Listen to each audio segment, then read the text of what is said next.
اليوم أكملت لكم دينكم وأتممت عليكم نعمتي ورضيت لكم الإسلام دينا فمن اضطر في مخمصة غير متجانف لإثم فإن الله غفور رحيم يسألونك ماذا أحل لهم قل أحل لكم الطيبات وما علمتم من الجوارح مكلبين تعلمونهن مما علمكم الله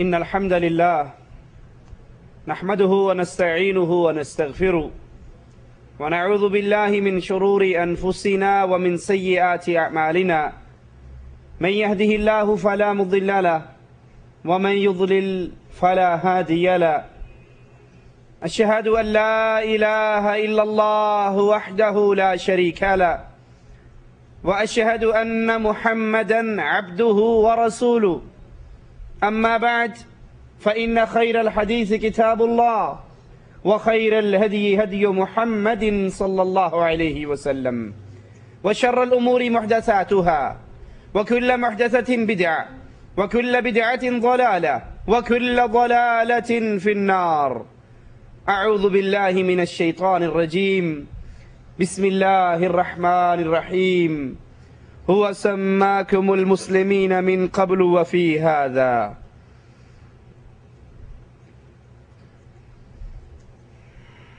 اللہ عز و جل نے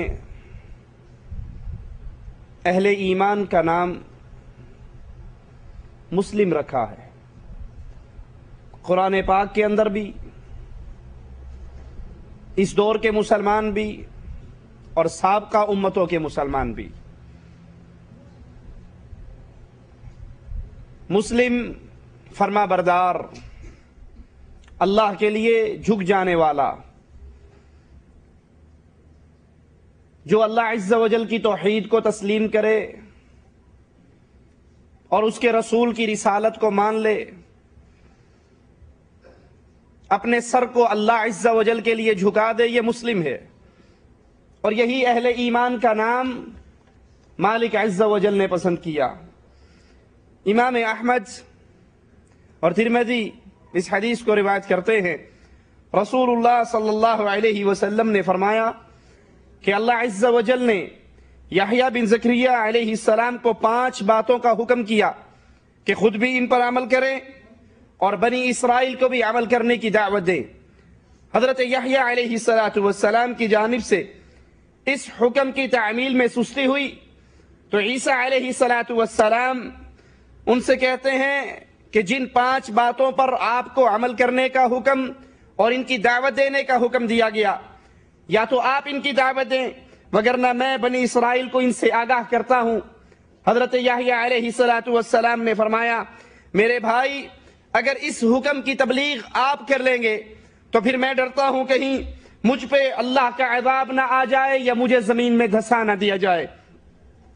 حضرت یحییٰ علیہ السلام بنی اسرائیل کو اکٹھا کرتے ہیں، منبر پہ براجمان ہوتے ہیں اور ان سے خطاب کر کے مالک عز و جل کی حمد و ثنا بیان کرنے کے بعد فرماتے ہیں کہ اللہ عز و جل نے مجھے حکم دیا 5 باتوں کا، میں خود ان پر عمل کروں اور تمہیں بھی ان کی اطلاع دوں۔ اور ان باتوں میں سب سے پہلی بات کہ اللہ عز و جل کی عبادت کی جائے، اللہ کی عبادت میں کسی کو شریک نہ کیا جائے۔ ہر دور کے نبی کی پہلی دعوت، ہر دور کے نبی کی بنیادی دعوت، ہر دور کے اندر اللہ کے بھیجے ہوئے رسولوں کا پہلا پیغام ان اعبدوا اللہ، اللہ عز و جل کی عبادت کرو اور اللہ کی عبادت میں کسی کو شریک نہ کرو۔ حضرت یحییٰ علیہ السلام بنی اسرائیل سے خطاب کر کے کہہ رہے ہیں مالک عز و جل نے جن باتوں کا مجھے حکم دیا ان میں سب سے پہلی بات یہ ہے کہ میں اللہ عز و جل کی عبادت کروں اور اس کے ساتھ کسی کو شریک نہ ٹھہراؤں، کیونکہ شریک ٹھہرانے والے کی مثال اس شخص کی ہے جس نے اپنے خالص مال چاندی یا سونے کے عوض غلام خریدا، سونا دے کر، چاندی دے کر، اپنا خالص مال خرچ کر کے غلام خریدا، اور پھر غلام خریدنے کے بعد اب یہ غلام کمائی کرتا ہے، محنت کرتا ہے، مزدوری کرتا ہے، لیکن اپنی ساری مزدوری اس آقا کو دینے کی بجائے، جس آقا نے اپنے مال کے ذریعے اسے خریدا ہے، اس کی بجائے وہ کسی غیر آدمی کو دے دیتا ہے۔ اللہ کے لیے اعلی مثال سمجھانے کے لیے عرض، ایک انسان اپنے پیسے سے غلام خریدے، سونا خرچ کرے، چاندی خرچ کرے، اور پھر یہ غلام سارا دن محنت کرنے کے بعد جو جمع پونجی اکٹھی کرتا ہے وہ اس کو دینے کی بجائے جس نے اس پہ خرچ کیا ہے وہ کسی اور کے حوالے کر دیتا ہے۔ یہ مثال مشرک کی ہے کہ مشرک کو، اس انسان کو اللہ نے آسمان کی نعمت دی، زمین کی نعمت دی، چاند، سورج، ہوا، پانی، زندگی، دولت، جسم، دنیا کی ساری نعمتیں اس پر جتنی کی جتنی ہیں وہ سارا انعام کرنے والا اللہ ہے۔ یہ اللہ کی ساری نعمتوں کو استعمال کرنے کے بعد اس اللہ کی عبادت نہیں کرتا، کسی اور کی عبادت کرتا ہے۔ اس لیے حضرت یحییٰ فرماتے ہیں مالک کے حکموں میں پہلا حکم یہی ہے کہ میں اللہ کی عبادت کروں، اس کی عبادت میں کسی کو شریک نہ کروں، کیونکہ اللہ نے روزی دی ہے، اللہ نے رزق دیا ہے، اللہ نے صحت دی ہے، اللہ نے زندگی دی ہے، ساری نعمتیں اللہ کی دی ہوئی ہیں، تو پھر عبادت بھی اسی کا حق ہے۔ اور اللہ عز و جل نے تمہیں نماز پڑھنے کا حکم دیا، بندہ نماز کے اندر جب تک ادھر ادھر نہیں دیکھتا اللہ بھی اس کے چہرے کی طرف متوجہ رہتا ہے۔ سنیے کتنا عظیم انعام ہے انسان کے لیے۔ ہم اللہ کے بندے ہیں، حقیر سے بندے ہیں، لیکن جب تک بندہ نماز میں رہے، توجہ اللہ عز و جل کی طرف رکھے، اپنے چہرے کو دائیں بائیں نہ گھمائے، اپنے خیالات کو منتشر نہ ہونے دے، وہ اللہ عز و جل کے ساتھ تعلق لگائے، اس وقت تک اللہ بھی اس بندے کے چہرے کی طرف متوجہ رہتا ہے۔ مالک عز و جل نے تمہیں روزہ رکھنے کا حکم دیا، کیونکہ اس کی مثال اس شخص کی ہے جو کسی جماعت میں ہو اور اس کے پاس مشک کی تھیلی ہو اور پوری جماعت اس کی خوشبو سے محظوظ ہو رہی ہو، فائدہ اٹھا رہی ہو، اور روزے دار کے منہ کے اندر جو بو پیدا ہوتی ہے روزہ رکھنے کی وجہ سے، اللہ عز و جل کے نزدیک یہ مشک کی خوشبو سے بھی زیادہ پیاری ہے۔ بظاہر یہ بدبو ہے، بظاہر اس سے انسان تنگ ہوتے ہیں، اس کو اچھا محسوس نہیں کیا جاتا، لیکن اس روزے کی وجہ سے، اس بو کے پیدا ہونے پر یہ بندہ اللہ کتنے قریب ہو جاتا ہے کہ اللہ کے نزدیک یہ بو مشک سے زیادہ اچھی خوشبو قرار دی جاتی ہے۔ اسی طرح مالک عز و جل نے تمہیں صدقہ کرنے کا حکم دیا، کیونکہ اس کی مثال اس شخص کی ہے جس کو دشمن نے قید کر کے اس کے دونوں ہاتھ اور پاؤں کو باندھ دیا، پھر یہ اسے کہتا ہے میں تجھے فدیہ دے کر، پیسہ دے کر تجھے اس کے بدلے عطا کرتا ہوں، کیا تو مجھے آزاد کر دے گا؟ وہ اس کو پیسہ دیتا ہے اور وہ اسے آزاد کر دیتا ہے۔ مالک عز و جل نے تمہیں صدقہ کرنے کا حکم دیا، اور رسول اللہ صلی اللہ علیہ وسلم کا فرمان مبارک ہے کہ انسان قیامت کے دن، جس دن کوئی سایہ نہیں ہوگا، اپنے صدقے کے سائے کے نیچے ہوگا۔ اب جو چاہے اپنا سایہ گھنا کرنا چاہے وہ اپنے صدقے میں اتنا ہاتھ لمبا کرے، جو جتنا زیادہ صدقہ کرے گا اس کے سر پہ قیامت کے دن اتنا ہی زیادہ سایہ ہوگا۔ اسی طرح اللہ عز و جل نے تمہیں زیادہ سے زیادہ ذکر الہی میں مصروف رہنے کا حکم دیا۔ حضرت یحییٰ بنی اسرائیل کو یہ بات سمجھا رہے ہیں کہ اللہ نے حکم دیا ہے زیادہ سے زیادہ وقت اپنا ذکر الہی میں رہو، کیونکہ اس کی مثال اس شخص کی ہے جس کا تیزی کے ساتھ دشمن پیچھا کر رہا ہو اور وہ کسی مضبوط قلعے کے اندر آ کے پناہ گزین ہو جائے، اب وہ دشمن اس کا کچھ نہیں بگاڑ سکتا۔ اسی طرح جب انسان اللہ کا ذکر کرتا ہے، اللہ کی یاد میں مشغول رہتا ہے، تو پھر شیطان اس کا کچھ نہیں بگاڑ سکتا۔ رسول اللہ صلی اللہ علیہ وسلم نے فرمایا کیا میں تمہیں ایک ایسا عمل نہ بتاؤں جو عمل دشمنوں کے سامنے، آمنے سامنے میدان جہاد میں گردنیں کاٹنے سے بھی زیادہ افضل ہو؟ جہاد سے افضل اور کون سا عمل ہو سکتا ہے؟ صحابہ کہتے ہیں یا رسول اللہ صلی اللہ علیہ وسلم ایسا عمل جو دشمن مجھے قتل کرے، میں دشمن کو قتل کروں، میدان جہاد برپا ہو، اس سے بھی افضل بتائیے وہ عمل کون سا ہے؟ فرمایا تمہاری زبان ہمیشہ اللہ کے ذکر میں تر رہے۔ اگر تم یہ عادت بنا لو کہ اپنی زبان کو اللہ کے ذکر میں تر رکھو، کیوں ہی جو بھی کام کر رہے ہو آنکھیں مصروف ہیں، ہاتھ مصروف ہیں، لیکن زبان سے تو کچھ نہیں نا۔ اپنی زبان کو اللہ کے ذکر میں جاری ساری رکھو۔ یہ عمل اگر اس کو اپنی روٹین بنا لیتے ہو، اس کا اجر اللہ ایسے عطا کرتا ہے کہ میدان جہاد میں مصروف مجاہد سے تمہارا اجر و ثواب اور بڑھ جاتا ہے۔ حضرت حارث فرماتے ہیں کہ رسول اللہ صلی اللہ علیہ وسلم نے فرمایا کہ میں بھی تمہیں 5 چیزوں کا حکم دیتا ہوں جن کا اللہ نے مجھے حکم دیا ہے۔ مسلمانوں کی جماعت کے ساتھ وابستہ رہنا۔ جب خلیفۃ المسلمین ہو، اسلامی حکمران ہو، مواحد حکمران ہو، اللہ کے دین کو غالب کرنے والا، اس کی جماعت سے مل جاؤ۔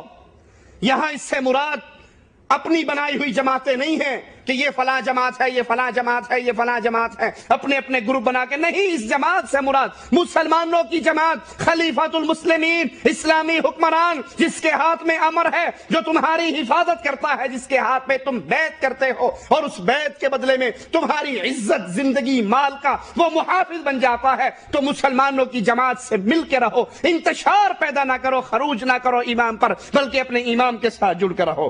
امیر کی بات سننے، اس کی اطاعت کرنے، اللہ کے راستے میں ہجرت کرنے، اللہ کے راستے میں جہاد کرنے کا حکم دیتا ہوں، کیونکہ جو شخص جماعت سے ایک بالش پیچھے ہٹتا ہے، ایک بالش دور ہٹتا ہے، اور وہ مر جائے تو اس کی موت جہالت کی موت ہے۔ اس سے مراد کیا ہے؟ اسلامی حکمران، مواحد حکمران، اللہ کے دین کا محافظ حکمران، اللہ کے دین کو قائم کرنے والا، نماز کو قائم کرنے والا، توحید کو غالب کرنے والا، اس مسلمان حکمران سے، اس مسلمان جماعت سے جڑے رہو۔ جب تک وہ اللہ کی توحید پر قائم رہے، جب تک وہ نماز کے نظام پہ قائم رہے، تم اس کے ساتھ قائم رہو، ان سے پیچھے نہ ہٹو۔ اور اگر تم ان جماعت سے الگ ہٹو گے، اہل ایمان کی جماعت کو چھوڑو گے، ایک بالش بھی پیچھے ہٹ کے اگر تمہاری موت واقع ہو جاتی ہے تو یہ موت جہالت کی موت ہے۔ اور جس نے ایمان کی بیعت کو توڑا، امیر کی بیعت کو توڑا، اس نے اپنے گلے سے اسلام کے پٹے کو نکال کر پھینک دیا، یہاں تک کہ وہ جماعت کی طرف پلٹ نہ آئے۔ اور جس نے جہالت کی آواز، جہالت کی پکار بلند کی، اس نے جاہلیت کی پکار بلند کی، وہ جہنمی ہے۔ لوگوں نے کہا یا رسول اللہ صلی اللہ علیہ وسلم، یہ جہالت کی آواز بلند کرنے والا اگرچہ نمازی ہو، اگرچہ روزے رکھتا ہو، نماز پڑھتا ہو، پھر بھی جہنم میں جائے گا۔ رسول اللہ صلی اللہ علیہ وسلم نے فرمایا جو جہالت کی آواز بلند کرتا ہے، جاہلیت کی پکار لگاتا ہے، یہ نماز پڑھے، روزہ رکھے، پھر بھی جہنم کا ایندھن بنے گا۔ یہ اہل ایمان کے طریقے پہ نہیں ہے، یہ جاہلیت کے طریقے پر ہے۔ اور اپنے آپ کو مسلمان سمجھتا ہے تو سمجھتا رہے، اگر اس نے جاہلیت کی پکار بلند کی، یہ اہل ایمان سے نکل جاتا ہے، تو مسلمانوں کو انہی ناموں سے پکارو جن ناموں سے اللہ عز و جل نے انہیں موسوم کیا ہے، یعنی مسلمان، مومن، عباد اللہ، یہ مسلمانوں کے پیارے پیارے نام ہے۔ تم بھی مسلمانوں کو جب پکارو انہی ناموں سے پکارو۔ صحیح بخاری میں ہے، رسول اللہ صلی اللہ علیہ وسلم نے فرمایا جو جماعت سے بالش بھر بھی جدا ہوا اور اسی حال میں مر گیا، اس کی موت جاہلیت کی موت ہے۔ کیا مراد؟ اس جماعت سے مراد ہمارے ملکوں میں بنی ہوئی پارٹی ہے، یہ تبلیغی جماعت ہے، یہ دیوبندی جماعت ہے، یہ بریلوی جماعت ہے، یہ جماعت اسلامی کی جماعت ہے، یہ وہابیوں کی جماعت ہے، یہ جماعتیں اس سے مراد ہے؟ نہیں، اس جماعت سے مراد خلیفۃ المسلمین، امام المسلمین مراد ہے، وہ مسلمان حکمران جو دھرتی کو پاک کرے، جیسے محمد علیہ السلام نے مکہ کو پاک کیا، بتوں سے توحید کو غالب کیا، اللہ کی وحدانیت کے جھنڈوں کو گاڑا، شرک کو مٹایا، بتوں کو مٹایا، پکی قبروں کو توڑا، اور انہی کی سنت پہ چلتے مسلمان خلفاء جن جن علاقوں کو فتح کرتے جاتے، جہاں جہاں اسلام کے جھنڈے گاڑتے جاتے، وہاں سے شرک کو مٹا دیتے، قبر پرستی کو مٹا دیتے، غیر اللہ کی پوجا کو مٹا دیتے۔ یہ وہ طریقہ ہے جو رسول اللہ صلی اللہ علیہ وسلم کی سنت ہے۔ اور ماضی قریب کی مثال کو اپنے سامنے رکھیے، اسی پاک سرزمین سے، اسی سعودی عرب کی دھرتی سے امام محمد بن عبد الوہاب رحمت اللہ علیہ نے اپنی تحریک کو بلند کیا، لا الہ الا اللہ کی تحریک کو بلند کیا۔ اور پھر جب اللہ نے طاقت دی، جب اللہ نے قوت دی، تو یہاں پر درباروں کو مٹایا، مندروں کو ختم کیا، مزاروں کو ختم کیا، ان جگہوں کو صاف کر کے رکھ دیا جن جگہوں پہ اللہ کو چھوڑ کر قبر والوں کی پوجا ہوتی تھی۔ اسی طریقے پہ چلتے ہوئے امام عبدالعزیز آل سعود رحمت اللہ علیہ نے توحید کا دورہ کیا اس علاقے میں، قبروں سے پاک، شرک سے پاک جائیے، پوری دنیا کو گھوم لیجئے، پوری دنیا کی سیر کر لیجئے، ایسی دھرتی آپ کو سعودیہ کے علاوہ نظر نہیں آئے گی جہاں پہ یا اللہ کی مسجدیں ہیں، یا بیت اللہ شریف ہے، یا مسجد رسول ہے، اللہ کی مساجد ہے۔ زمین جب بھی جھکتی ہے، پیشانی جب بھی خاک آلود ہوتی ہے، وہ عرش والے رب کے سامنے ہوتی ہے، گھوڑے شاہ کی قبر پر سجدہ نہیں ہوتا۔ یہ وہ امام ہے، یہ وہ مسلمان جماعت ہے جو اللہ کی توحید کو غالب کرے، لا الہ الا اللہ کو قائم کرے، نماز کے نظام کو قائم کرے۔ پھر اللہ کے نبی علیہ السلام فرماتے ہیں جو ان سے ایک بالش پیچھے ہٹے گا وہ جاہلیت کی موت مرے گا۔ صحیح بخاری و مسلم میں ہے، رسول اللہ صلی اللہ علیہ وسلم نے فرمایا کیا جاہلیت کی پکار بلند کی جا رہی ہے اور میں تمہارے درمیان موجود ہوں، میں موجود ہوں۔ اور انصاری اور مہاجر صحابہ کے اختلاف پہ کسی نے کہا انصاریوں کی مدد کرو، کسی نے کہا مہاجروں کی مدد کرو۔ اللہ کے نبی صلی اللہ علیہ وسلم نے فرمایا میں تمہارے درمیان موجود ہوں اور تم جاہلیت کی آواز لگا رہے ہو۔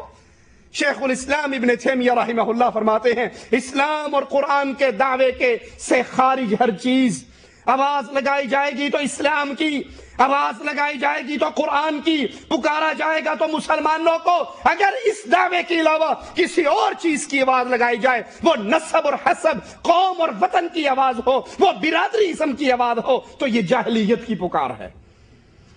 اگر آپ ٹھنڈے دل سے اپنے اپنے علاقوں پر نظر دوڑائیں، آپ کو نظر آئے گا آج مسلمانوں میں جاہلیت کی آواز کتنی بلند ہے۔ کہیں پہ پنجابی کی قوم کا نعرہ، کہیں پہ سندھی اور پنجابی کی لڑائی، کہیں پہ پٹھان اور بلوچی کی لڑائی۔ وہ اپنی بلوچ قوم کی آزادی کے لیے لڑ رہا ہے، یہ خان قوم کی آزادی کے لیے لڑ رہا ہے، یہ پنجابی قوم کی آزادی کے لیے لڑ رہا ہے، یہ پاکستانی قوم کی آزادی کے لیے لڑ رہا ہے۔ تکلیف ہوئے، پریشانی آئے، وہ اپنی مدد کے لیے اپنے پاکستانی ہونے کو بیس بنا کر کہتا ہے میں پاکستانی ہوں، تو پاکستانی ہے میری مدد کر، میں سندھی ہوں تو سندھی ہے، میں پٹھان ہوں تو پٹھان ہے، میں خان ہوں تو خان ہے۔ یہ تمام آوازیں جاہلیت کی آوازیں ہیں۔ اسلام ہمیشہ اسلام کی آواز لگتی ہے یا قرآن کی آواز لگتی ہے۔ اسلام کے اندر ان تمام حسب و نسب کا، اس قوم اور برادری کا، ان وطنوں اور نسبوں کا کوئی وجود نہیں ہے، کوئی تصور نہیں ہے، کوئی کردار نہیں ہے۔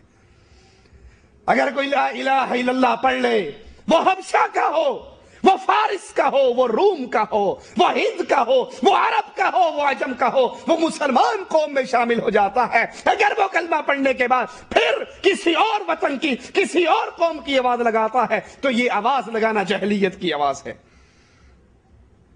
رسول اللہ صلی اللہ علیہ وسلم کے دور میں جب صحابہ میں جھگڑا ہوا تو ان میں سے کچھ لوگوں نے یہی کہا، انصاریوں نے انصاریوں کو بلایا، مہاجروں نے مہاجروں کو بلایا، تو رسول اللہ صلی اللہ علیہ وسلم نے فرمایا میں تمہارے درمیان موجود ہوں اور تم جاہلیت کی پکار بلند کرتے ہو۔ آج بھی اپنے اپنے معاشرے پہ نگاہ دوڑائیے اور اپنے ہاتھ کو کھینچیے اس گمراہ ترین عقیدے سے۔ یہ جاہلیت کا عقیدہ ہے، یہ قوم پرستی، یہ وطن پرستی، یہ اسلام کا طریقہ نہیں ہے۔ اسلام تو قرآن کی آواز لگاتا ہے، ایمان کی آواز لگاتا ہے، لا الہ الا اللہ کی آواز لگاتا ہے۔ اور اسی لیے مالک عز و جل اہل ایمان کو حکم ہی یہ دیتا ہے سارے ادیان کو چھوڑ کر دین اسلام میں داخل ہو جاؤ۔ اور جب دین اسلام میں داخل ہو جاؤ، اس سے مراد صرف نماز پڑھنا نہیں ہے، اس سے مراد صرف روزہ رکھنا نہیں ہے، پورے کے پورے اسلام میں داخل ہو جاؤ۔ مالک عز و جل فرماتا ہے یا ایھا الذین آمنوا ادخلوا یا ایھا الذین آمنوا ادخلوا فی السلم کافہ، اے ایمان لانے والو، اے ایمان کا دعویٰ کرنے والو، اسلام میں داخل ہو جاؤ پورے کے پورے، سر کے بالوں سے لے کے پاؤں کے ناخن تک تم پہ اگر رنگ ہو تو اسلام کا رنگ ہو۔ اسلام میں داخل ہونے کے بعد مسلمان پہ کسی اور قوم، کسی اور قبیلے کا رنگ نہیں چڑھتا، وہ کسی اور قوم اور قبیلے کی بنیاد پہ آپس میں تفریق نہیں کرتا۔ اس کے سامنے پھر ایک ہی قوم ہوتی ہے اور وہ قوم لا الہ الا اللہ پڑھنے والی قوم۔ مالک عز و جل فرماتا ہے الم تر الی الذین یزعمون انہم آمنوا بما انزل الیک وما انزل من قبلک، کہ آپ نے ان لوگوں کو نہیں دیکھا جو یہ گھمنڈ کرتے ہیں، جو اس گمان میں مبتلا ہے انہم آمنوا، کہ وہ ایمان لے آئے اس پر جو آپ پر نازل ہوا اور جو آپ سے پہلوں پر نازل ہوا۔ قرآن پر بھی ایمان، سابقہ کتابوں پر بھی ایمان، محمد کریم پر بھی ایمان، پچھلے نبیوں پر بھی ایمان، لیکن اگر وہ اپنی زندگی اس کے مطابق نہیں بناتے، اگر وہ اسلام کے اندر مکمل داخل نہیں ہوتے، یریدون ان یتحاکموا الی الطاغوت، کلمہ پڑھنے کے بعد، مسلمانوں کی جماعت میں شامل ہونے کے بعد فیصلہ طاغوت سے کروائے، فیصلہ غیر اللہ سے کروائیں، قرآن و حدیث کو چھوڑ کر، اللہ اور رسول کو چھوڑ کر تیسری ذات کو فیصل مانیں، تو پھر ان کے ایمان کے دعوے جھوٹے ہیں، کیونکہ یہ پورے ایمان میں داخل نہیں ہوئے۔ مالک عز و جل بیان فرماتا ہے ان الذین فرقوا دینہم وکانوا شیعا لست منہم فی شیء، بے شک جن لوگوں نے اپنے دین کو جدا جدا کیا، گروہ گروہ بن گئے، آپ کا ان سے کوئی تعلق نہیں۔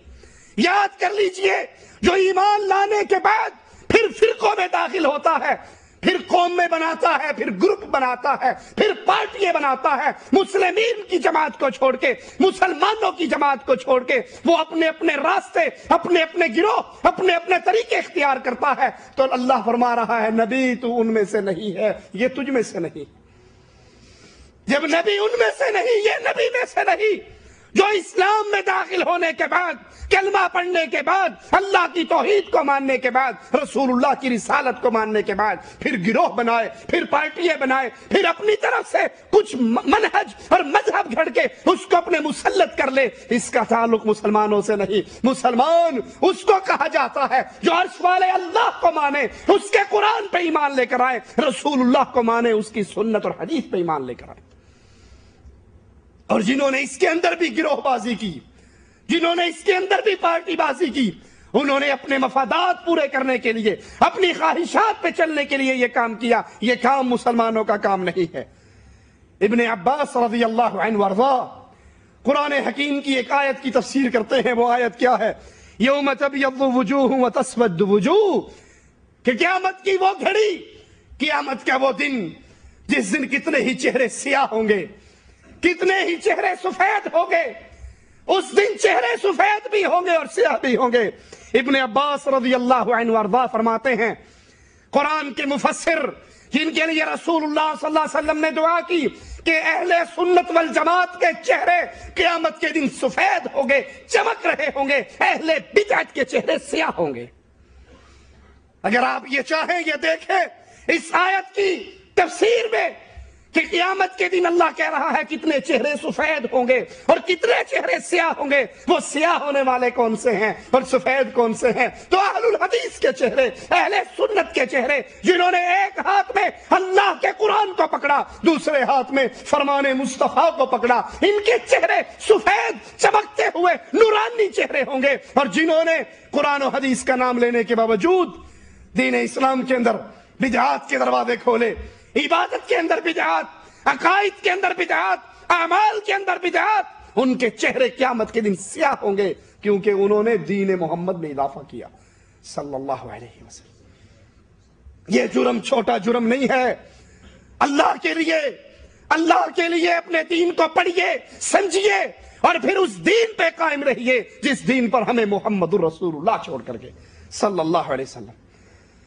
عبداللہ بن عمر رضی اللہ عنہ وارضا سے روایت ہے، فرماتے ہیں رسول اللہ صلی اللہ علیہ وسلم نے فرمایا میری امت پر بھی ویسا ہی زمانہ آنے والا ہے جیسا بنی اسرائیل پر آیا۔ اگر ان میں سے کسی شخص نے اپنی ماں سے کھلم کھلا اعلانیہ بدکاری کی ہوگی تو اس امت میں سے بھی کوئی نہ کوئی ایسا ہوگا جو یہ عمل ضرور کرے گا۔ جو دور بنی اسرائیل پہ آیا نہیں، وہی دور میری امت میں بھی آئے گا۔ ان میں سے اگر کسی نے ماں سے بدکاری کی ہوگی تو ان میں سے بھی کوئی جرم یہ کرنے والا ہوگا۔ بنی اسرائیل 72 فرقوں میں بٹ گئے۔ سنیے رسول اللہ صلی اللہ علیہ وسلم کی حدیث کو، ایک زاویے سے یہ حدیث آپ نے سنی ہوگی، لیکن اس پہ ذرا غور کیجئے۔ اللہ کے رسول صلی اللہ علیہ وسلم فرما رہے بنی اسرائیل 72 فرقوں میں بٹے، میری امت 73 فرقوں میں بٹے گی، ایک کے علاوہ سب جہنمی ہوں گے۔ آپ نے یہ حدیث اکثر سنی ہوگی، حاجی مولوی صاحب کیا کریں، فرقے اتنے، اللہ کے نبی نے نہیں کہا تھا میری امت میں 73 ہونے، اب لہذا فرقے ہیں، یہ بھی فرقہ ہے، وہ بھی فرقہ ہے، یہ بھی فرقہ ہے، وہ بھی فرقہ ہے۔ یہ بات کہہ کے ہم خاموش ہو جاتے ہیں، اپنے دل کو تسلی دے لیتے ہیں اور حدیث کا اگلا جملہ بھول جاتے ہیں۔ اللہ کے رسول صلی اللہ علیہ وسلم نے فرمایا کلہم فی النار، سب جہنمی ہوں گے۔ ابھی ہم سارے یہاں بیٹھے ہیں، نیچے سے کوئی آ جائے اور آ کر کہے جوازات کی گاڑی لگی ہوئی ہے نیچے اور لوگوں کے اقامے چیک کر کر کے جس کا ٹھیک ہے اس کو چھوڑ دیتی ہے اور جس کا 2 نمبر ہے اسے گاڑی میں بھر لیتی ہے، کیا خیال ہم جتنے بیٹھے ہیں آرام سے بیٹھے رہیں گے؟ ہمیں کوئی تکلیف پریشانی نہیں ہوگی؟ ہم منت کریں گے کسی سعودی کی، کسی مدیر کی کہ جاؤ یار وہ جوازات کے پاس جو لسٹ ہے وہ دیکھ کر آؤ، کہیں میرا نام تو اس میں نہیں ہے؟ کیوں؟ کوئی کہے یار کیا پریشانی ہے، چلے جائیں گے تو کیا ہوگا؟ کہے گا تیرا دماغ خراب ہے، میں اپنے ابو کی ساری پینشن سے ویزا خرید کر یہاں آیا تھا، میں ماں کا زیور بیچ کے ویزا خرید کے یہاں آیا تھا، میں کسی سے قرضہ پکڑ کے ویزا خرید کے آیا تھا، میں مکان گروی رکھ کر ویزا خرید کر آیا تھا، ابھی تو میں نے پچھلا قرضہ نہیں اتارا اور اگر میرا خروج لگ گیا تو میں تو مر جاؤں گا، برباد ہو جاؤں گا۔ حالانکہ یہ دنیا کی بربادی، یہ مال کی بربادی ہے۔ رسول کی حدیث کے جملے پہ غور کرو، میری امت کے 73 فرقے، 72 جہنم میں، ایک جنت میں۔ جتنی ہمیں دنیا کی پریشانیاں لاحق ہیں، کبھی میرے اور آپ کے دل پر یہ سوال گزرا ہو، یہ سوچ پیدا ہوئی ہو، میں اپنے آپ کو چیک تو کروں، میں اپنے آپ کو پرکھوں تو صحیح، میں اپنے عقائد اور اعمال پہ غور تو کروں، میرا شمار ان میں ہے جو 72 کی شکل میں جہنم میں جائیں گے یا ان میں ہے جو ایک ہی صورت میں جنت میں جائے گا؟ کیا کبھی سوال یہ آپ کے دل پہ آیا؟ کیا یہ سوچ مجھے اور آپ کو پریشان نہیں کرتی کہ نبی نے فرمایا اس امت کے 73 فرقے، 72 جہنم میں اور ایک جنت میں، میرا اور آپ کا شمار کس میں؟ اللہ کے لیے بستر پہ لیٹتے ہوئے، رات کو سوتے ہوئے رسول کے جملوں پہ غور کرنا ہو سکتا ہے جس رات کو سو رہے ہو یہ زندگی کی آخری رات ہو۔ صحابی فوراً کہتے ہیں یا رسول اللہ صلی اللہ علیہ وسلم، وہ ایک آپ کی امت میں سے وہ ایک جو جنت میں جانے والا ہے، ذرا وہ تو بتا دیجئے وہ کون لوگ ہیں، وہ کون سی جماعت ہے؟ رسول اللہ صلی اللہ علیہ وسلم ایک کمپیوٹرائزڈ فارمولا دے کے جا رہے، ایک پیمانہ اور کلیہ دے کے جا رہے، پیمائش کرنے کے لیے، چیک کرنے کے لیے آپ کو ایک ایسی چیز دے کے جا رہے، اگر اس پہ پرکھو گے تو کبھی بھی گمراہی کے راستے پہ جا ہی نہیں سکتے۔ کوئی کہے مجھے بخار ہے، ایک ہاتھ لگاتا ہے جی بخار ہے، دوسرا کہتا ہے جی بالکل بخار نہیں، جھوٹ بولتا ہے۔ کیا کرتے ہو؟ تھرمامیٹر آپ کے پاس ہے، اس کے منہ میں تھرمامیٹر دیتے ہو، وہ آپ کو بتا دیتا ہے بخار ہے یا نہیں۔ آپ سبزی والی دکان پہ جاتے ہو، کہتے ہو یہ آلو 1 کلو کے پیسے تو لے رہا ہے، یہ کلو نہیں ہے، یہ تو آدھا کلو ہے، وہ کہتا ہے نہیں کلو ہے۔ جھگڑا ہوتا ہے، ایک میزان اور ترازو ہے جس کے اوپر اسے رکھ کے تول لیا جاتا ہے، فیصلہ ہو جاتا ہے۔ کون جنت میں کون جہنم میں؟ دعویٰ کرنے والے سارے دعویٰ کرتے ہیں ہم جنتی ہیں، ہم جنتی ہیں، لیکن آؤ جنتی اور جہنمی کا فیصلہ کسی مولوی، شیخ، مرشد اور امام کی بات سے نہیں کرتا، بلکہ بلال کی آقا امام اعظم محمد رسول اللہ کی بات سے ہو رہا صلی اللہ علیہ وسلم۔ آپ نے فرمایا 72 جہنم میں، ایک جنت میں۔ صحابی سوال کرتے ہیں یا رسول اللہ صلی اللہ علیہ وسلم وہ ایک کون ہے؟ فرمایا ما انا علیہ و اصحابی اليوم، آج جس مذہب پر، جس منہج پر، جس راستے پر میں محمد صلی اللہ علیہ وسلم اور اس کے صحابہ ہیں، یہ جنتیوں کا راستہ ہے، یہ اہل جنت کی جماعت ہے، یہ منہج اہل جنت کا منہج ہے، یہ عقیدے اہل جنت کے عقیدے ہیں جس پر محمد ہو علیہ السلام، ابو بکر، عمر، عثمان و علی، طلحہ و زبیر، عبد الرحمن ابن عوف، صحابہ کی جماعت چلے، ان کے عقیدے، ان کا منہج، ان کی سوچ، ان کے عقائد اہل جنت کے عقائد ہے۔ اللہم اجعلنا منہم ومعہم وفیہم۔ اب ذرا سوچئے، اللہ کے لیے سوچئے، صحابہ کی جماعت رسول اللہ کے راستے پہ چلنے والی صلی اللہ علیہ وسلم جنتی جماعت ہے۔ کیا صحابہ کے اندر افتراق تھا؟ کیا فرقہ پرستی تھی؟ میرا شیخ اس کا شیخ، میرا مولوی اس کا مولوی، میری فقہ اس کی فقہ، میری جماعت اس کی جماعت، میرا امام اس کا امام۔ امام ایک جس کا نام محمد صلی اللہ علیہ وسلم، شریعت ایک، دین ایک، مذہب ایک، قبلہ ایک، قرآن ایک۔ اس دور میں نہ کوئی دیوبندی تھا، نہ بریلوی، نہ وہابی تھا، نہ سنی، نہ نقشبندی تھا، نہ چشتی، نہ قادری تھا، نہ رضوی، نہ سہروردی تھا، نہ کچھ اور تھا۔ اس دور میں سارے کے سارے محمد الرسول اللہ کے بھی چلے۔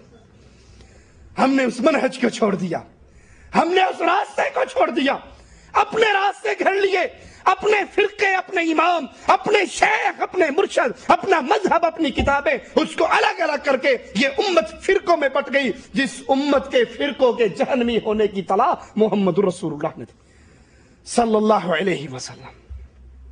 فرمایا جنتی وہ ہے جو اس راستے پہ قائم رہے جو راستہ اللہ کے رسول اور آپ کے صحابہ کا راستہ ہے۔ میں آپ کو اللہ کا واسطہ دے کے پوچھتا ہوں، رسول اللہ صلی اللہ علیہ وسلم کے دور میں حضرت خدیجہ کی وفات نہیں ہوئی؟ رابعہ بصری کے دربار کو پوجنے والوں، اللہ کا واسطہ دے کے چڑھانے اور چھیڑنا مقصود نہیں، تمہیں اللہ کے رسول کی شریعت کی تعلیم دینا مقصود ہے۔ تم آج رابعہ بصری کی قبروں کو پوجتے ہو، بتاؤ کیا رسول اللہ کے دور میں خدیجہ فوت نہیں ہوئی؟ کیا خدیجہ دفن نہیں ہوئی؟ کیا خدیجہ اللہ کے رسول صلی اللہ علیہ وسلم کو سب سے زیادہ عزیز نہیں تھی؟ عائشہ فرماتی ہے رضی اللہ تعالی عنہا، میں نے اور اتنی غیرت کسی پہ نہیں کھائی جتنی مجھے خدیجہ پہ آتی ہے، کہ خدیجہ دنیا میں نہیں ہے لیکن محمد الرسول اللہ صلی اللہ علیہ وسلم اس خدیجہ کو بھولنے کے لیے پھر بھی تیار نہیں ہے۔ قربانی ہوتی ہے تو پہلے گوشت خدیجہ کی سہیلیوں کو، بات آتی ہے تو ذکر خدیجہ کا۔ اللہ کے نبی علیہ السلام حضرت عائشہ کو جواب دیتے ہیں، عائشہ تو خدیجہ کو کیا جانے، جب لوگ مجھے چھٹلا رہے تھے خدیجہ میری تصدیق کرتی تھی، لوگ مجھے پتھر مارتے تھے یہ میرے زخموں کو دھوتی تھی، لوگ مجھے ساحر اور مجنون، پاگل اور دیوانہ کہتے تھے اور یہ کہا کرتی تھی نہیں نہیں اے محمد صلی اللہ علیہ وسلم، آپ یتیموں کی کفالت کرنے والے، آپ بے سہاروں کا سہارا بننے والے، آپ بوڑھوں کا سامان اٹھانے والے، آپ صادق اور امین، اللہ آپ کو کبھی ضائع نہیں کرے گا۔ کیا خدیجہ کی قبر پہ قبہ اور دربار بنا؟ کیا حضرت خدیجہ کی قبر پہ عرس اور میلے لگے؟ کیا ان کی پکی قبر بنی؟ کیا وہاں پر سبز چادریں چڑھی؟ کیا وہاں پر کوئی صحابی مجاور بن کر بیٹھا؟ اگر خدیجہ کی قبر کو نہیں پوجا گیا تو رب محمد کی قسم رابعہ بصری کی قبر کو نہیں پوجا جا سکتا۔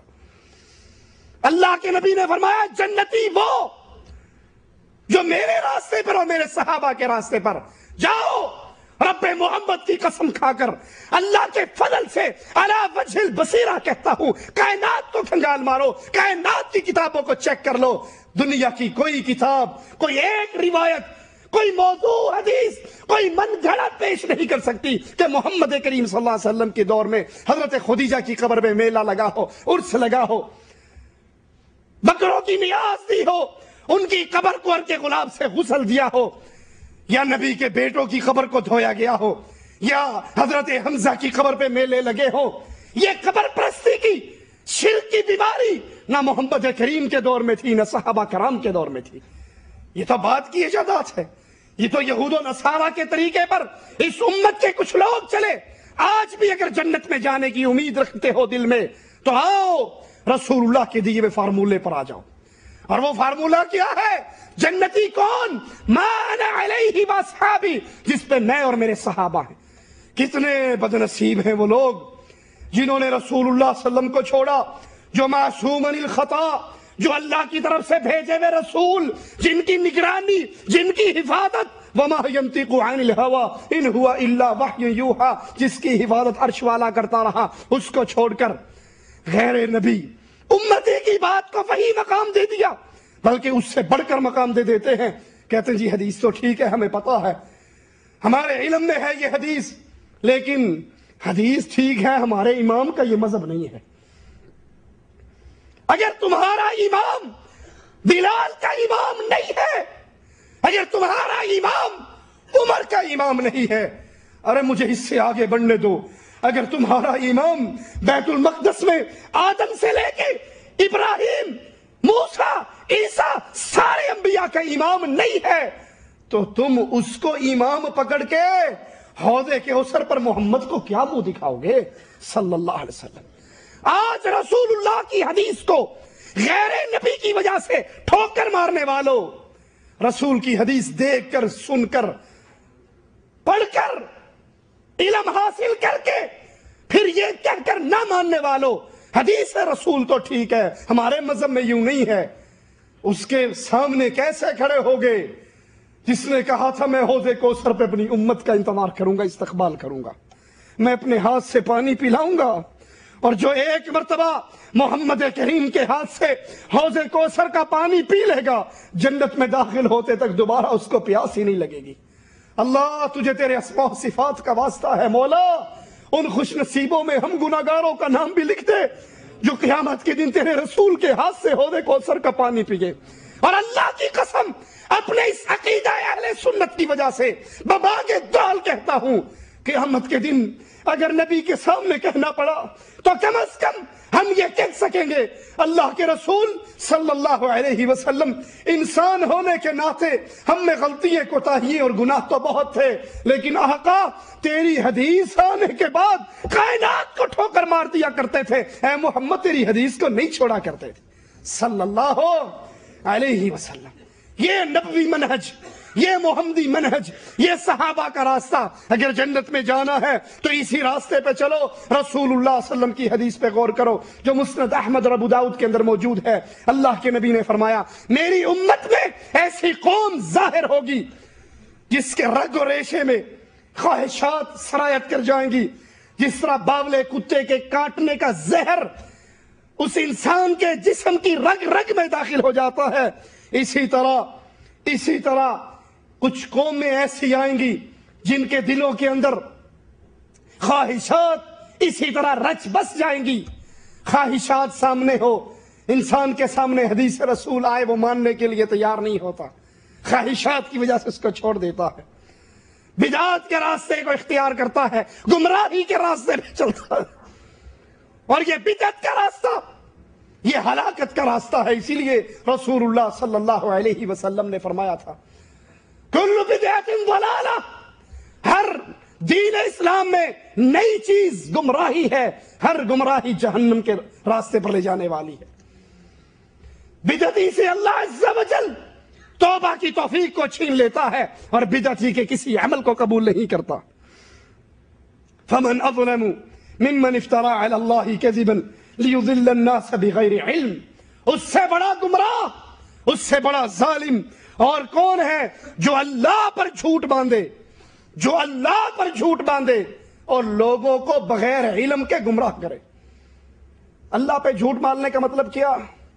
وہ کہتا ہے جی آپ کو نہیں پتا، اگر عید میلاد کے عرس، عید میلاد کی جلوس میں آپ شامل ہو گئے، آپ نے بھی یہ جشن عید میلاد النبی منا لیا، اگلے پچھلے گناہ معاف ہو جائیں گے۔ آج تو ساری دنیا خوش ہو رہی ہے سوائے ابلیس کے، اب وہ جشن عید میلاد النبی منانا، اس میں شامل ہونا، باہر نکلنا، شرکیہ نعتیں پڑھنا، اس کو دین سمجھ رہا ہے، اور حقیقت کے اندر اگر دیکھا جائے تو یہ اللہ پر بہتان باندھ رہا ہے۔ کیوں؟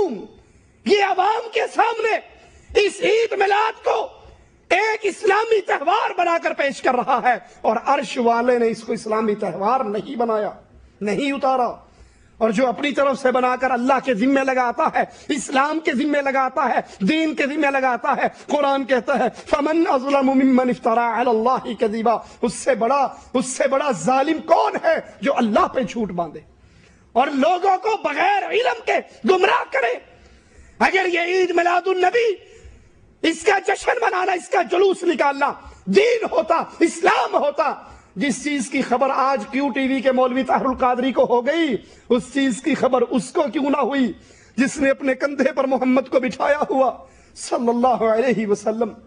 پہاڑ پہ چڑھتے ہیں، غار کے سامنے کھڑے ہوتے ہیں، یار غار ابو بکر صدیق اپنے آقا سے کہتے ہیں آقا غار میں آپ کو نہیں جانے دوں گا، پہلے آپ کا غلام ابو بکر جائے گا، اگر وہاں پہ کوئی زہریلی چیز ہو آقا وہ مجھے کاٹ جائے آپ بچ جاؤ۔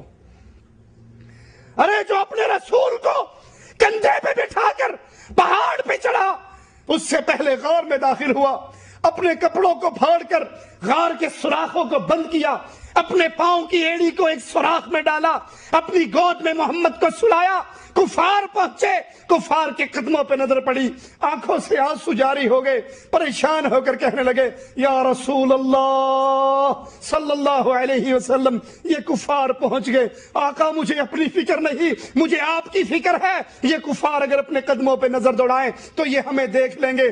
اللہ کے نبی کہتے ہیں ابو بکر کیوں پریشان ہوتے ہو، ان دو کے بارے میں تمہارا کیا خیال ہے جن کا تیسرا اللہ ہو؟ ابو بکر لا تحزن ان اللہ معنا، ابو بکر پریشان نہ ہو، اللہ ہمارے ساتھ ہے، اللہ ہمارے ساتھ ہے۔ جاؤ ایران والوں کو یہ آیت سناؤ، ابو بکر کو گالی دینے والوں کو یہ آیت سناؤ، محمد رسول اللہ نے یہ نہیں کہا ان اللہ معی، اے ابو بکر اللہ میرے ساتھ ہے، کیونکہ نعوذ باللہ ان دلوں کے کالوں کا تو عقیدہ ہے کہ ابو بکر مسلمان نہیں تھا، نعوذ باللہ ثم نعوذ باللہ۔ اللہ کے نبی کہہ رہے ہیں ابو بکر ان اللہ معنا، اللہ جیسے محمد کے ساتھ ہے ویسے ابو بکر کے بھی ساتھ ہے صلی اللہ علیہ وسلم۔ جس کو اپنے کندھوں پہ بٹھا کر اٹھا کر غار میں پہنچا رہا ہے ابو بکر صدیق رضی اللہ عنہ وارضا، سراقہ کے پیچھے آنے پہ رو رہا ہے، کہتا ہے آقا صرف 2 نیزوں کا فاصلہ بچا ہے، آقا میں اپنی جان پہ نہیں روتا، یہ سراقہ پہنچ گیا کہیں آپ کو تکلیف نہ پہنچائے، میں آپ کی جان پہ روتا ہوں۔ جو اپنی جان کو دکھوں میں ڈال کر ہجرت کے سفر میں رسول اللہ کا ساتھ دے رہے ہیں، کیا اس کو عید میلاد کی مٹھائی کھاتے میں تکلیف ہوتی تھی؟ کیا عید میلاد کا جلوس نکالنا بلال کے لیے مشکل تھا؟ جو بلال ریت تپتی ہوئی ریت پہ لیٹا ہوا، سینے پہ پتھر رکھے ہوئے، زبان توحید کا ترانہ گا رہی ہے، احد احد احد، اللہ ایک ہے ایک ہے ایک ہے، کافر مار رہے ہیں، بلال کی زبان سے توحید کا ترانہ جدا نہیں ہوتا۔ کہنے والا کہہ رہا ہے بلال توحید کے ترانے کو اونچا نہ گا، کفار غصے میں آ کے اور ظلم کرتے ہیں تو دل میں کہتا رہے۔ کہتے ہیں اللہ کی قسم بلال کے جذبات کو زبان دی جائے تو کہنا پڑے گا اللہ کی قسم یہ مکہ کے مشرک میرے جسم اور روح کا رشتہ توڑ دے یہ کر سکتے ہیں، زبان سے رب کے نام کا ترانہ جدا نہیں کر سکتے۔ کیا ان کو یہ بدعات نظر نہیں آتی تھی؟ اگر یہ دین ہوتا، اگر یہ بدعتیں جو آج گھڑ کر اسلام کے نام پہ ویلڈ کر دی گئی یہ کوئی اسلامی طریقہ اور اسلامی شعار ہوتا تو کیا صحابہ اس سے غافل رہتے؟ مولوی اپنا پیٹ کا دھندا چلانے کے لیے کہہ دیتے ہیں اجی تمہیں کیا پتا، سامنے قرآن رکھ کے سورت یاسین پڑھ لی جائے تو کیا حرج ہے، سورت ملک پڑھ لی جائے کیا حرج ہے، اور اگر کھانے میں گوشت ہو صورتیں لمبی ہو جاتی ہیں، اگر کھانے میں مسور کی دال ہو تو قل ہو اللہ پڑھ کے ختم کر دیا جاتا ہے۔ یہ سارے سلسلے، یہ ختم کے سلسلے، یہ اصالے ثواب کے سلسلے، یہ تیجا، یہ 7واں، یہ 9واں، یہ 10واں، یہ 40واں، ارے جن صحابہ نے محمد کریم کے لیے اپنے بچوں کو ذبح کروا دیا، اگر یہ دین ہوتا وہ اس سے دور رہتے؟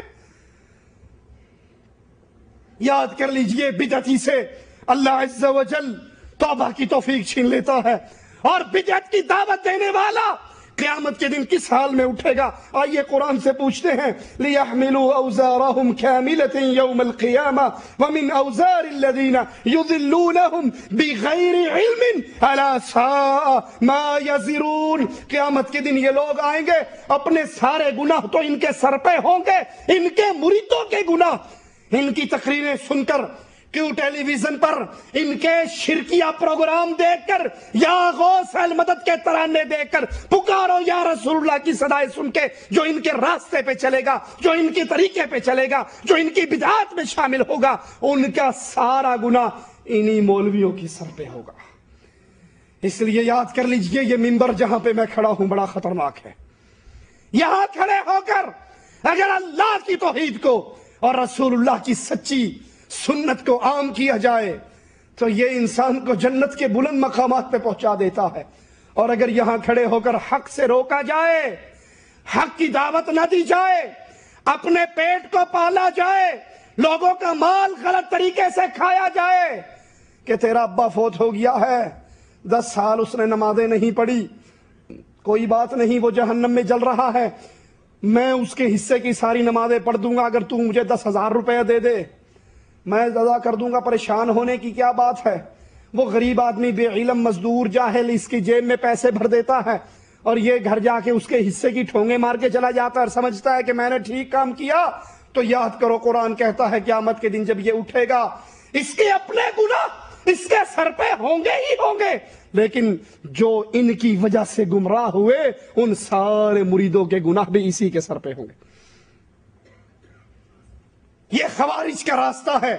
دین اسلام میں نئی نئی چیزوں کو داخل کرنا، اپنی مرضی اور اپنی خواہشات سے دین اسلام کے راستوں اور طریقوں کو بدلنا. اسی لیے صحیح بخاری میں رسول اللہ صلی اللہ علیہ وسلم کا فرمان موجود ہے کہ خارجیوں کو، خوارج کو جہاں پر پاؤ ان کو قتل کر دو، اور اگر میں ان کو پاؤں میں ان کو ایسے قتل کروں جیسے قوم عاد کو قتل کیا گیا.